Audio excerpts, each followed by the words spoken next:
post show, how to nail it and how not to. Again, I'll always say, approach post show how you want to. If you want to go a little bit balls deep with food, do it what you want. If you want to have a good off season off the back of a competition, if you want to keep body composition sensible so that you can have a long progressive off season, and if you want to be able to manage hunger well, I do think being a little bit smarter is the best approach. And again, you can do whatever you want to do, however you think's best for you.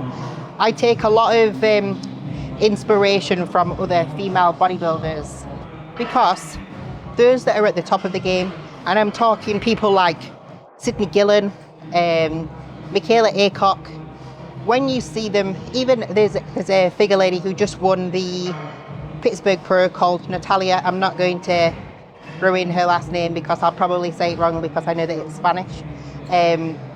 But after their competition, they don't go balls deep with food. Obviously, they're at a point, potentially not Michaela. Michaela knows that obviously she can add size in certain areas, but there's a need to stay lean-ish if you want to remain lean. And I'm not saying that I don't take inspiration from male bodybuilders, but I'm not a male bodybuilder. I take inspiration from other females. And they approach post show, they approach their off-plan eating in a way that they're eating, yes, but it's not to the point where they're eating like a buffet. I've been able to build up my food post this competition way better than ever before, not because of any different supplementation. If anything, that's the lowest that it's ever been post a competition right now. So it's nothing to do with supplementation, before someone obviously blames it on that.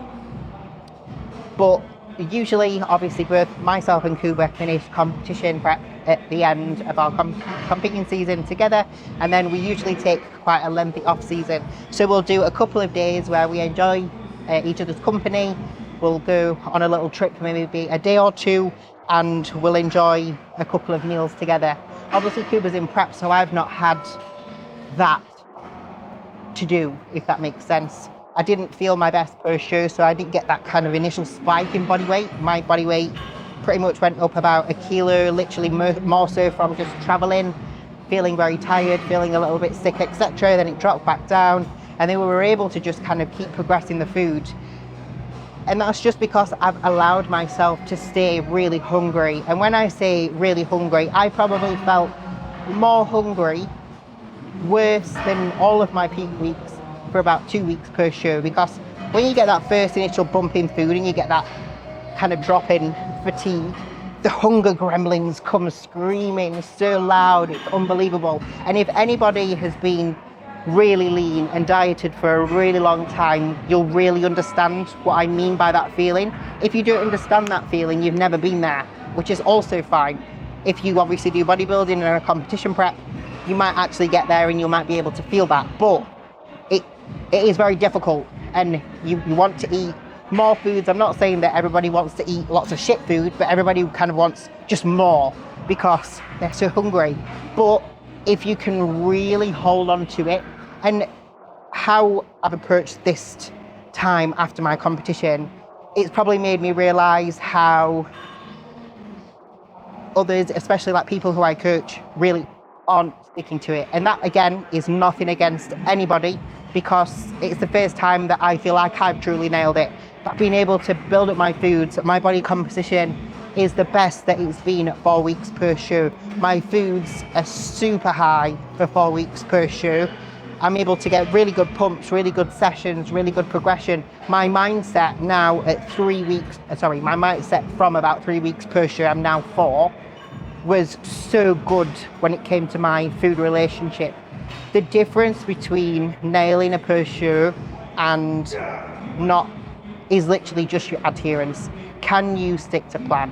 Can you commit when it feels hard? Because the end of a prep is hard, but that initial few weeks after your competition prep, mentally is even harder, because you can have something, but really to nail it, especially to allow for that really good long way for progression, you have to stay with it and you have to stick strong.